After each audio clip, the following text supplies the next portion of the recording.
orang menolak satu, karena takut dibohongin. Takut ditipu. Tugas saya kalau di secara NLP harus melakukan yang namanya passing leading.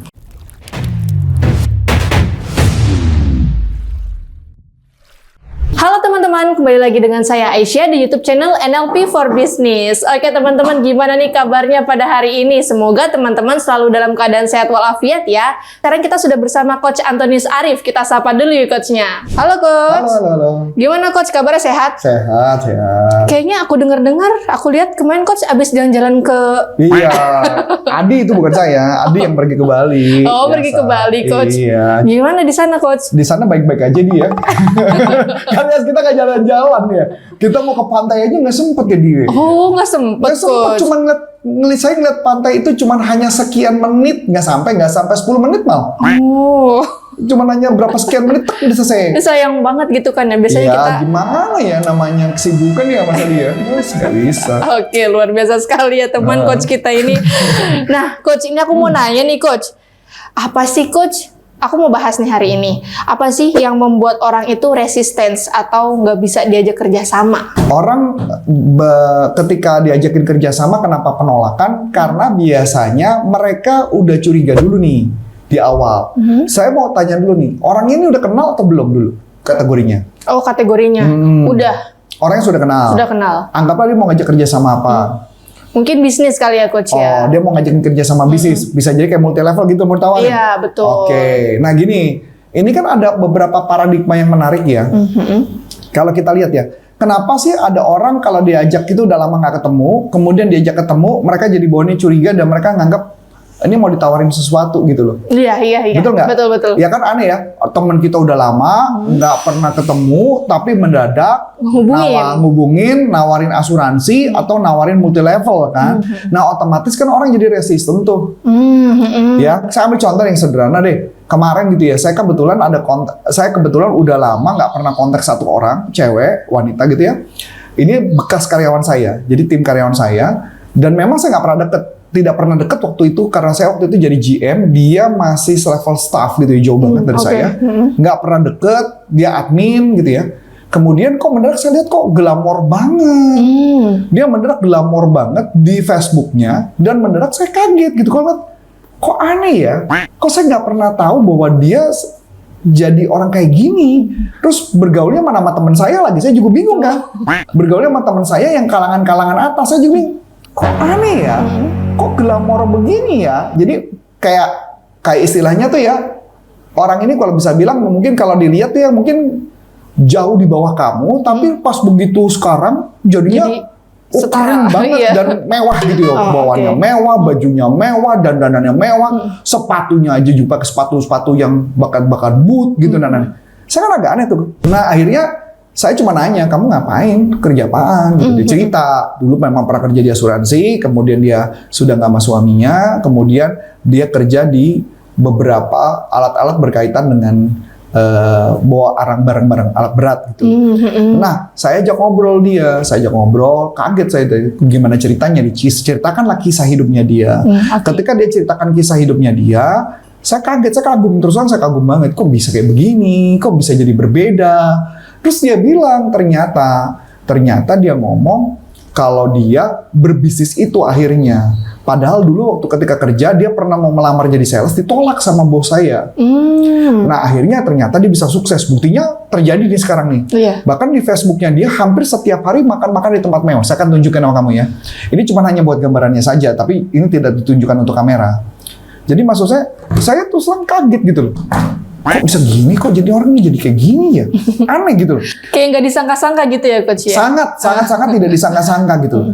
Nah akhirnya saya coba ngajakin dia untuk join di salah satu komunitas bisnis kami.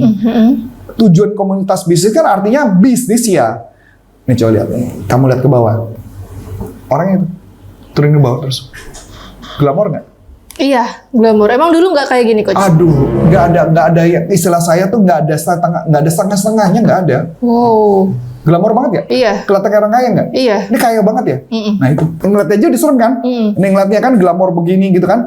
Dan sebagainya. Nah, menariknya, saya kebetulan mau ngajak dia di komunitas bisnis. Dan ditolak sama dia. Sama dia ditolak? Ditolak, udah bilang lain kali aja ya. Nah, saya paham, tapi karena saya nggak mau nerusin, saya nggak mau berlanjut lagi, saya malas aja gitu ya. Karena saya juga bukan tipe orang-orang yang memang mau ngajakin kegiatan itu. Artinya kalau lu mau ya gue bantu, kalau lu nggak mau ya sudah. Karena ibaratnya buat saya adalah saya mengajak ke mereka sebuah komunitas bisnis yang bisa membantu bisnis mereka akan jadi lebih bagus. Bukan menawarkan produk saya, tapi menawarkan produk dia sendiri supaya lebih bagus.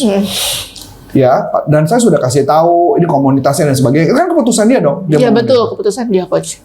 Nah, itu yang namanya terjadilah sebuah penolakan. Kenapa sih orang menolak?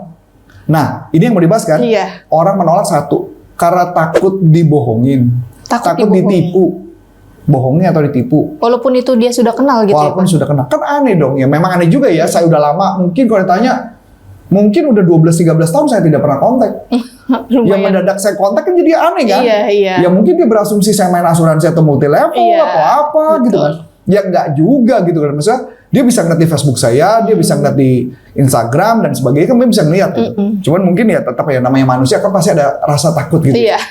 Yang kedua adalah biasanya takut dimanipulasi. Kenapa itu Coach emang? Nah, kenapa orang takut dimanipulasi? Karena apalagi dia tahu saya ini pakar NLP, saya ini pakar persuasi. Ketika orang ngobrol sama saya, pasti saya bisa mengubah pikirannya dengan cepat gitu loh proses. Maka mungkin bisa jadi itu yang membuat dia takut dimanipulasi, dimanfaatkan lah istilahnya saya.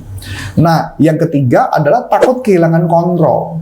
Takut kehilangan kontrol? Ya. Kontrol dalam diri atau gimana? Dalam dirinya dia. Misalnya saya ngomong tentang sesuatu, ternyata itu tidak berguna, dia salah ngambil keputusan, dia takut kejebak, lebih baik dia nolak dari awal. Bener dong? Bener. Kalau daripada misalkan kamu ketemuin saya, kemudian saya ajak ngobrol, ternyata begitu lu masuk, lu nyesel, iya malah ngikut harusnya. Nah itu maksudnya kehilangan kontrol. Jadi ada 3 penyebab kenapa orang menolak. Oh, ketiga ini tuh emang selalu ada dalam diri setiap manusia. Setiap manusia pasti ada, karena di otak manusia pasti ada yang namanya defense mechanism, mekanisme defense. Yang arti kayak contoh gampang sederhana kayak gini deh. Contoh ya, misalkan seorang pria mendekati seorang wanita. Oke. Nah, prianya misalkan lusuh gitu ya. Prianya lusuh atau prianya malah terlalu rapi. Dia deketin seorang wanita, nggak jelas dari mana. Kan wanita apa yang terjadi? Defense dong. Iya. Dia jaga-jaga dong. Iya betul. Ya kecuali wanita itu mabuk kan. Iya kan? Dia kan defense kan. Aduh, ini maksudnya apa nih? Kenapa nih kok agak aneh nih? Ini maksudnya apa nih? Jangan-jangan mau ngapain? Nah, maka apa yang terjadi? Itulah yang terjadi defense. Itu sudah ada di dalam diri manusia. Contoh lagi berikutnya deh. Kalau ada yang telepon, nomor nggak dikenal. Nggak diangkat. Kenapa? Takut apa? Kayak tukang kartu kredit atau tukang menipu dan itu masuk saya. Makanya oleh sebab itu tugas kita bagaimana caranya membuat orang itu percaya. Ada langkah yang harus kita lakukan nggak sih? Ada, tentunya ada. Apa aja tuh? Misalkan contoh balik lagi kalau buat saya. Nah kalau saya karena memang saya antara niatnya niat untuk menghubungi dia, ya dia mau join bagus, nggak join juga buat saya juga nothing tulus karena menurut saya ya mungkin kalau kehidupannya sudah terlalu glamor itu menurut saya juga mungkin nggak tepat kali di bisnis kami gitu. Karena bisa jadi dia memainkan sebuah bisnis yang saya sendiri nggak paham untuk melakukannya, jadi nggak perlu di ini. Jadi cara melakukannya gimana? Tugas saya kalau di secara NLP harus melakukan yang namanya passing leading. Passing leading, apa itu Coach? Passing leading contoh yang sederhana. Contoh sederhana yang sebenarnya saya lakukan ke dia.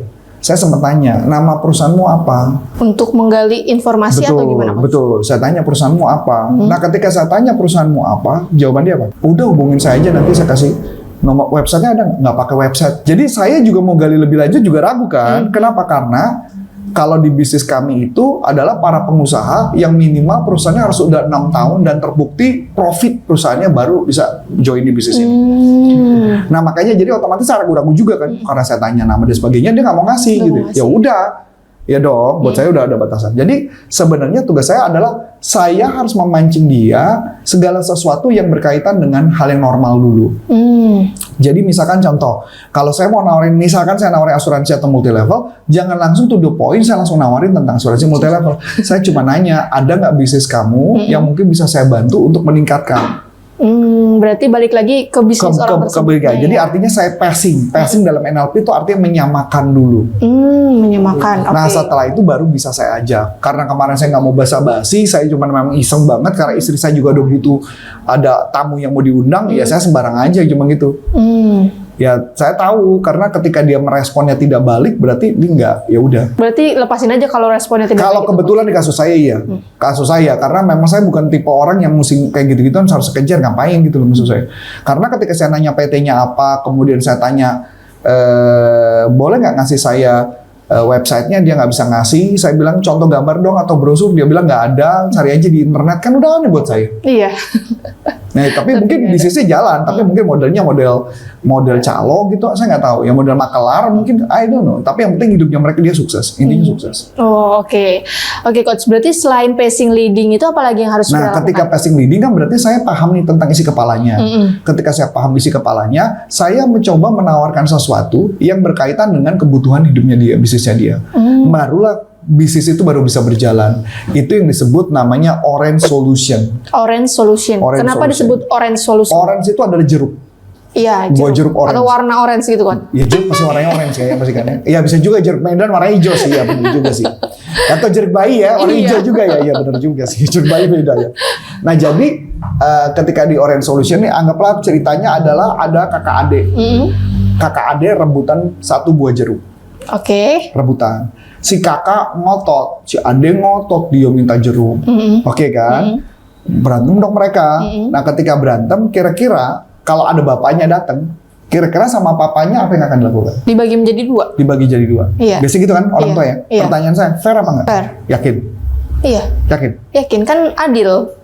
Adil itu menurut kamu kan dibagi dua kan? Iya. Iya, tapi pertanyaan apakah itu sesuai dengan kebutuhan kakaknya? Apakah itu sesuai dengan kebutuhan adiknya? Enggak. Berarti fair apa enggak? Tidak. Kurang. Iya, tidak. Tidak fair ya? Ada yang lebih gila lagi. Bapaknya bilang, udah daripada ribut, bapak yang makan kan? Betul kan? Itu nggak dikasih ke anak kedua-duanya dong. Itu yang namanya kenapa negosiasi, kenapa bisa gagal. Kenapa bisa menolak? Karena tidak ada kesepakatan bareng-bareng. Jadi pertanyaan idealnya gimana? Idealnya adalah kita cari tahu apa yang dia mau dulu. Berarti ditanyakan kepada anaknya dua-duanya. Kakaknya ngomong bahwa dia pengen bikin garnish kue. Garnish itu kan berarti kan hiasan. Ya. Adiknya bilang dia mau buat jus jeruk. Oke. Berarti supaya win-win gimana? Kakaknya kasih kulitnya untuk bikin garnish, betul dong? Adiknya jeruknya. Adiknya dikasih jeruknya. Win-win nggak? Win-win. Berantem? Enggak. Nah itulah yang disebut namanya orange solution. Setiap ada problem, tugas kita mencari tahu gimana caranya supaya win-win. Jadi cara kita ngatasi resistennya itu dulu. Nah jadi dengan kayak gitu makanya akhirnya terjadilah mereka kesepahaman, tidak terjadi penolakan, tidak terjadi deadlock ketika dalam bentuk negosiasi atau apapun. Wah, berarti ini bisa juga diterapkan dalam bisnis-bisnis juga ya? Bisa, Coach, ya? bisa banget. Bisa banget karena namanya bisnis pasti kan ada negosiasi, udah pasti gitu. Wah, teman-teman, gimana nih pembahasan kita pada sesi kali ini? Nah, kita udah belajar nih apa aja sih yang membuat orang itu menjadi resistance dan gimana sih yang harus kita lakukan ya. Nah, khususnya di bidang bisnis juga bisa diterapkan. Nah, teman-teman, kalau teman-teman mau belajar mengenai ilmu yang tadi disampaikan, passing leading, orange solution, nah itu dipelajari loh di dalam NLP. Nah, teman-teman bisa banget mengikuti pelatihan NLP yang sudah tersertifikasi langsung oleh Dr. Richard Bandler. Kalau teman-teman mau tahu, teman-teman bisa langsung kunjungi websitenya di www.nlpleadershipindonesia.com. Nah, di situ teman-teman bisa cari informasinya atau bisa menghubungi kontak person yang ada. Nah, teman-teman, aku juga mau bagi-bagi nih e-book untuk teman-teman. Gimana sih cara menemukan mental block dalam diri dan menterapinya? Kalau teman-teman mau mendapatkan e-book tersebut, teman-teman bisa langsung kunjungi deskripsi YouTube ini atau teman-teman langsung di kolom komentar paling atas ya. Cukup isi nama, email, nomor telepon, e-booknya nanti akan dikirimkan. Oke Coach, sekian dulu pembahasan kita pada sesi kali ini. Saya Aisyah Rahmawati. Saya Coach Antonesi mau ucapkan terima kasih. Sukses buat Anda. Sampai jumpa NLP for Business untuk Indonesia. Bye-bye.